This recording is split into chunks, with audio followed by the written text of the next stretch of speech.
Usap-usapan ngayon ang litrato ni Presidential Political Advisor Ronald Llamas habang namimili umano ng mga pirated DVD sa isang mall sa Quezon City. Ano naman kaya ang masasabi dito ni Pinoy? Trish Roque, ikwento mo. Pinagpiestahan ngayon ang larawan ni Presidential Political Advisor Ronald Llamas.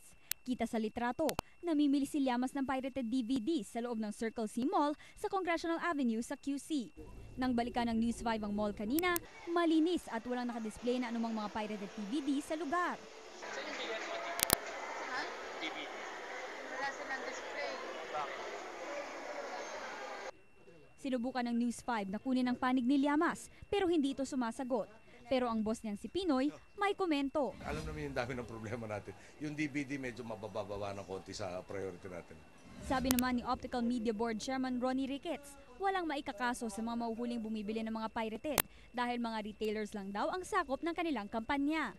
As government agents, siyempre we should be an example as well. No? But siyempre nga, we have to justify everything. Kasi nga, hindi ko nga alam kung ano yung nangyari talaga eh.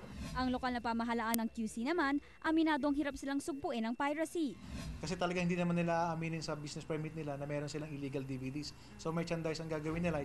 3 buwan nang nakakalipas nang masangkot sa kontrobersya si Llamas nang maaksidente ang mga bodyguard niya sa Commonwealth Avenue, QC. Nakita sa loob ng SUV ni Llamas ang isang AK-47 assault rifle na biglang nawala. Nasa abroad nun si Llamas. Trish Roque, News 5.